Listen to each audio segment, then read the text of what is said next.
December 31 ഈ തീയതിയിൽ തിരുസഭ അനുസ്മരിക്കുന്ന വിശുദ്ധർ: വിശുദ്ധ സിൽവസ്റ്റർ മാർപ്പാപ്പ, വിശുദ്ധ കാതറിൻ ലെബൂർ, വിശുദ്ധ ബാർബേഷ്യൻ, സെൻസിലെ വിശുദ്ധ കൊളുമ്പ, വിശുദ്ധ ദെനാത്ത, വിശുദ്ധ പൗളീന, വിശുദ്ധ റുസ്റ്റിക്ക, വിശുദ്ധ നൊമിനാന്ത, വിശുദ്ധ സെറോത്തിന, വിശുദ്ധ ഹിലാരിയോ, വിശുദ്ധ വാലേംബർട്ട്, വിശുദ്ധ ഹെർമസ്, വിശുദ്ധ മെലാനിയ, വിശുദ്ധ പിനിയ, വിശുദ്ധ ഓഫ. വിശുദ്ധ കാതറിൻ ലെബൂർ 1806 1875 കാലഘട്ടത്തിലാണ് വിശുദ്ധ കാതറിൻ ലെബൂർ ജീവിച്ചിരുന്നത്.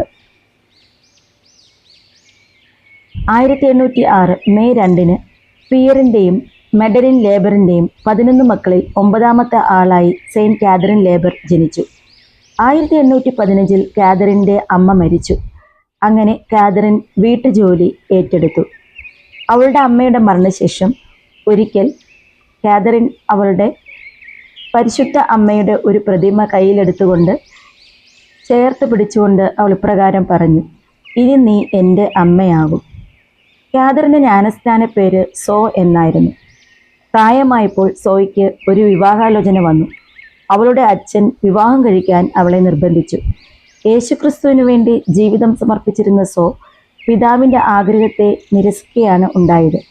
എന്തിനാണ് സോ വിവാഹം നിരാകരിച്ചതെന്ന് പിതാവിന് അറിവില്ലായിരുന്നു. അതിനുശേഷം ഒരു ദിവസം താൻ ഇതുവരെ കണ്ടിട്ടില്ലാത്ത ഒരു പുരോഹിതൻ കുർബാന നടത്തുന്നതായും കുർബാന കഴിഞ്ഞപ്പോൾ തന്നെ അനുഗമിക്കുവാൻ ആംഗ്യം കാണിച്ചതായും ഇത് കണ്ട് പേടിച്ച് സോ ഓടിപ്പോകുന്നതായും സോ തന്നെ ഒരിക്കൽ സ്വപ്നം കണ്ടു. പിന്നീട് ഗ്രാമത്തിലെ രോഗിയായ ഒരു സ്ത്രീയെ കാണാൻ പോയപ്പോൾ അതേ പ്രായമായ ഒരു പുരോഹിതനെ അവൾ അവിടെ കണ്ടു. എൻ്റെ കുഞ്ഞ്, നിങ്ങൾ രോഗികളെ സന്ദർശിക്കുന്നത് നല്ലതാണ്. നിങ്ങളിപ്പോൾ എന്നിൽ നിന്ന് ഓടിപ്പോകുന്നത് എന്തിനാണ്? എന്നാൽ ഒരു ദിവസം എൻ്റെ അടുക്കിലേക്ക് വരുന്നതിൽ സന്തോഷിക്കും. ദൈവത്തിന് നിങ്ങൾക്കായി ഒരു പദ്ധതിയുണ്ട്, അത് മറക്കരുത് എന്ന് ആ പുരോഹിതൻ പറയുകയുണ്ടായി. 22ാം വയസ്സിൽ പിതാവിനോട് മഠത്തിൽ ചേരുവാനുള്ള സമ്മതം ചോദിച്ചു. എന്നാൽ ആ സമയത്ത് സോയുടെ മൂത്ത സഹോദരിൽ ഒരാളായ ചാൾസിൻ്റെ ഭാര്യ മരിച്ചപ്പോൾ അവിടെ സഹായത്തിനായി പോകണമെന്ന് പിതാവ് പറഞ്ഞു. അങ്ങനെ സോ അവിടേക്ക് പോകേണ്ടതായി വന്നു.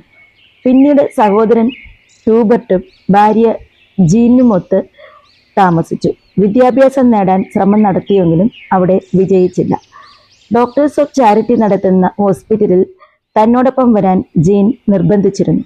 അങ്ങനെ ആ ആശുപത്രിയിൽ വെച്ച് 5.5 വർഷം മുൻപ് താൻ സ്വപ്നത്തിൽ കണ്ട പുരോഹിതനായി അവിടെ വെച്ചിരുന്ന സെയിൻറ്റ് വിൻസെൻ്റ് ഡി പോളിൻ്റെ പെയിൻറ്റിങ്ങുമായി സാദൃശ്യം തോന്നി തുടങ്ങി. സെയിൻറ്റ് വിൻസെൻ്റ് ഡി പോൾ തന്നെയാണ് അന്ന് താൻ ദർശനത്തിൽ കണ്ടതെന്ന് സോയ്ക്ക് ബോധ്യപ്പെട്ടു. 24ാം വയസ്സിൽ പിതാവിൻ്റെ അനുവാദത്തോടെ ഡോക്ടേഴ്സ് ഓഫ് ചാരിറ്റിയിൽ സോ പ്രവേശിച്ചു. 1830 ജൂലൈ 19 ഒരു കുട്ടിയുടെ ശബ്ദം കേട്ട് കാതറിൻ ഉണർന്നു. ആ കുട്ടി കാതറിൻ്റെ കാവൽമാലാക തന്നെയായിരുന്നു. കാവൽമാലാക ഒരു കുട്ടിയുടെ രൂപത്തിൽ ആജ്ഞാസുരത്തിൽ കാതറിനോട് പറഞ്ഞു: പരിശുദ്ധ അമ്മ ചാപ്പലിൽ കാത്തു നിൽക്കുന്നു. കാതറിൻ ചാപ്പലിലെത്തി. വാതിൽ തുറന്നപ്പോൾ തിളങ്ങുന്ന വെളിച്ചത്തിൽ കന്യകാമാതാവ് നിൽക്കുന്നത് കണ്ടു. ദൈവം നിന്നെ ഒരു ദൗത്യമേൽപ്പിക്കുമെന്നും ഒരുപാട് കഷ്ടതകൾ സഹിക്കേണ്ടി വരുമെന്നും പേടിക്കരുത്, ആവശ്യമുള്ളത് ചെയ്യാനുള്ള കൃപ ദൈവം തരുമെന്നും അമ്മ പറഞ്ഞു. ഫ്രാൻസിലും ലോകത്തും അരുതാത്തത് സംഭവിക്കുമെന്നും അമ്മ പറയുകയുണ്ടായി. 1830 നവംബറിൽ സായാഹ്ന ധ്യാനത്തിനിടെ പരിശുദ്ധി അമ്മ 2ാം തവണ കാതറിനെ സന്ദർശിച്ചു. കന്യകാമറിയം വെളുത്ത വസ്ത്രം ധരിച്ച് ഒരു ഗോളത്തിന് മുകളിൽ നിൽക്കുകയും ഒരു സ്വർണ്ണപ്പന്ത് കൈവശം വയ്ക്കുകയും വിരലുകളിൽ വളയങ്ങൾ പ്രകാശം പരത്തുകയും ചെയ്തിരുന്നു. ഗോളം ലോകത്തെ പ്രതിനിധീകരിക്കുന്നുവെന്നും മിന്നുന്ന വിളക്കുകൾ വ്യക്തികളിൽ ചൊരിയേണ്ട അനുഗ്രഹങ്ങളാണെന്നും വിശുദ്ധ കാതറിൻ പറഞ്ഞു. പിന്നീട് ആ ദർശനം മാറി. പിന്നീട് ഒരു ഓവൽ ഫ്രെയിമിനുള്ളിൽ മാതാവ് സ്വയം ദർശനം നൽകി. ഒരു ഭൂഗോളത്തിൽ നിൽക്കുന്നതായും മാതാവിൻ്റെ കൈകളിൽ നിന്നും ഭൂഗോളത്തിലേക്ക് പ്രകാശകിരണങ്ങൾ വരുന്നതായും പാപം കൂടാതെ ഗർഭം ധരിച്ച മറിയമേ, നിന്നെ ശരണം പ്രാപിച്ച ഞങ്ങൾക്ക് വേണ്ടി അപേക്ഷിക്കണമേ എന്ന് ഫ്രെയിമിന് ചുറ്റും എഴുതിയിരിക്കുന്നതായിട്ടും കാണാൻ സാധിച്ചു. ഈ ചിത്രങ്ങൾ കുമ്പസാരക്കാരനായ ഫാദർ ജീൻ മേരി അലാഡിൻ്റെ അടുത്ത് കൊണ്ടുപോയി കാണിക്കണമെന്ന് കാതറിനോട് അമ്മ ആവശ്യപ്പെട്ടു. അവ മെഡലുകളിൽ സ്ഥാപിക്കണമെന്നും ആവശ്യപ്പെടുകയുണ്ടായി. അവ ധരിക്കുന്ന എല്ലാവർക്കും വലിയ കൃപ ലഭിക്കുമെന്നും പറഞ്ഞു. പുരോഹിതൻ ആദ്യം അത് വിശ്വസിച്ചില്ല. 2 വർഷത്തിനു ശേഷം ഈ കാര്യം ആർച്ച് ബിഷപ്പിനെ അറിയിച്ചു. അങ്ങനെ 2000 മെഡലുകൾ നിർമ്മിക്കപ്പെടുകയും അത് അപ്പോൾ തന്നെ വിതരണം ചെയ്യപ്പെടുകയും ഉണ്ടായി. 40 വർഷത്തോളം പ്രായമായവർക്കും രോഗികൾക്കും വികലാംഗർക്കും വേണ്ടി കാതറിൻ തൻ്റെ ജീവിതം ചെലവഴിച്ചു. 1876 ഡിസംബർ 31 തൻ്റെ 70ാമത്തെ വയസ്സിൽ കാതറിൻ നിത്യസമ്മാനത്തിനായി വിളിക്കപ്പെട്ടു. വിനീതയായ വിശുദ്ധ എന്നാണ് വിശുദ്ധ കാതറിൻ അറിയപ്പെട്ടിരുന്നത്. ഇമാക്കുലേറ്റ് കൺസെപ്ഷൻ്റെ മെഡൽ എന്നാണ് ആ മെഡലിനെ വിളിച്ചിരുന്നത്. എന്നാൽ പിന്നീട് ഉത്തരം കിട്ടിയ പ്രാർത്ഥനകളും അനേകം രോഗശാന്തികളും നിമിത്തം മെഡലിനെ അത്ഭുത മെഡൽ എന്ന് വിളിക്കുകയുണ്ടായി. 57 വർഷങ്ങൾക്ക് ശേഷം വിശുദ്ധ കാതറിൻ്റെ ശരീരം പുറത്തെടുത്തു. അവൾ പൂർണ്ണമായും ഇന്നലെ മരിച്ച കാതറിനെ പോലെ കാണപ്പെട്ടു. 1947 ജൂലൈ 27 വിശുദ്ധ കാതറിനെ വിശുദ്ധയായി പ്രഖ്യാപിച്ചു. ആർക്കിടെക്റ്റുകൾ, ഖനിത്തൊഴിലാളികൾ, തടവുകാർ എന്നിവരുടെ രക്ഷാധികാരിയായിട്ടാണ് വിശുദ്ധ കാതറിനെ തിരുസഭ അംഗീകരിച്ചിരിക്കുന്നത്. മെഡലിന്റെ പിൻവശത്ത് 12 നക്ഷത്രങ്ങളുടെ ഒരു വൃത്തം കാണിക്കുന്നു. മധ്യഭാഗത്ത് ഒരു കുരിശുകൊണ്ട് എം എന്ന വലിയ അക്ഷരം ഘടിപ്പിച്ചിരിക്കുന്നു.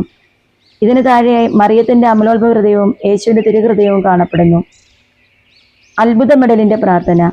കന്യകയായ ദൈവമാതാവേ, ഇമാക്കുലേറ്റ് മറിയമേ, our lady of the immaculate medal എന്ന അമ്മയുടെ പ്രഖ്യാപനത്തിൽ ഞങ്ങൾ ഐക്യപ്പെടുന്നു. ഈ മെഡൽ ഞങ്ങൾ ഓരോരുത്തർക്കും ഞങ്ങളോടുള്ള അമ്മയുടെ മാതൃവാത്സല്യത്തിൻ്റെ ഒരു ഉറപ്പായ അടയാളവും അമ്മയോടുള്ള ഞങ്ങളുടെ സന്താനപരമായ കടമകളുടെ നിരന്തരമായ ഓർമ്മപ്പെടുത്തലുമായിരിക്കട്ടെ. ഈ മെഡൽ ധരിക്കുമ്പോൾ അമ്മയുടെ സ്നേഹനിർഭരമായ സംരക്ഷണത്താൽ ഞങ്ങൾ സംരക്ഷിക്കപ്പെടുകയും അമ്മയുടെ പുത്രനായ യേശുവിൻ്റെ കൃപയാൽ അനുഗ്രഹിക്കപ്പെടുകയും ചെയ്യട്ടെ. ഏറ്റവും ശക്തമായ കന്യാമറിയമേ, ഞങ്ങളുടെ രക്ഷകന്റെ മാതാവേ, ഞങ്ങളുടെ ജീവിതത്തിലെ ഓരോ നിമിഷവും ഞങ്ങളെ അമ്മയോട് അടുപ്പിക്കണമേ. അങ്ങനെ ഞങ്ങൾ അമ്മയെപ്പോലെ ജീവിക്കുവാനും അമ്മയുടെ പുത്രൻ്റെ മാതൃകയും പഠിപ്പിക്കലിനും അനുസരിച്ച് ജീവിക്കുവാനും പ്രവർത്തിക്കുവാനും ഞങ്ങൾക്ക് കഴിയുമാറാകട്ടെ. അമ്മയുടെ മക്കളായ ഞങ്ങൾക്ക് സന്തോഷകരമായ മരണം ലഭിക്കുവാനുള്ള കൃപ ലഭിക്കുകയും അങ്ങനെ യേശുവുമായുള്ള ഐക്യത്തിൽ ഞങ്ങൾ സ്വർഗത്തിൽ സന്തോഷം എന്നേക്കും ആസ്വദിക്കുവാനും ഞങ്ങൾക്ക് കഴിയുമാറാകട്ടെ. ആമേൻ.